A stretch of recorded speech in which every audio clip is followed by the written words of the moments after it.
বাড়িতে যদি একটা আলু আর একটা ডিম থাকে তাহলে সহজে রেসিপিটা করতে পারবেন। তো এখানে আমি প্যানে একটু তেল দিয়ে নিব, তারপরে একটু পেঁয়াজ কুচি আর রসুন কুচি দিয়ে নিব। এটা হালকাভাবে ভেজে নিয়ে এর ভিতরে আমি রসুন বাটা, আদা বাটা আর পেঁয়াজ বাটা দিয়ে নিব। তারপর এর ভিতরে জিরের গুঁড়া, মরিচের গুঁড়া আর হলুদের গুঁড়া দিয়ে একটু ভালো মতো নেড়ে নিব। মানে মশলাটা কষিয়ে নিতে হবে।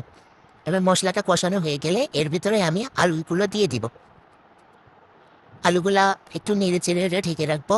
তারপর একটু লবণ দিয়ে এটা ঢেকে রেখে দিয়ে পাশে আমি ডিম ভেজে নিচ্ছি। ডিমটা আমি কেটে নিয়েছি। আলুটা সেদ্ধ হয়ে আসতে কষানো হয়ে গেছে, এর ভিতরে পানি দিয়ে দিচ্ছি। আর এগুলো বড়িগুলো আমি ভালোভাবে ভেজে নিয়েছি। ভাজা হয়ে গেলে একটু লালচে করে ভাজতে হবে, না হলে গন্ধ বেরোবে। এটা ভাজা হয়ে গেলে এগুলো আমি আলুগুলো ফুটে উঠলে আমি দিয়ে দিছি এর ভিতরে। এরপর এটা ঢেকে দিচ্ছি, কিছু মশলার ফল আর তেজপাতা দিয়ে দিয়েছি। আর ভেজে রাখা ডিমগুলো আমি দিয়ে দিয়েছি।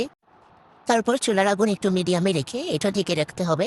একটু ঝোল বেশি রেখেই নামাইতে হবে, কারণ বড়িতে অনেক ঝোল টেনে নেয়। তো দেখুন আমার রান্নাটা কত সুন্দর হয়েছে, খেতেও কিন্তু অনেক টেস্ট।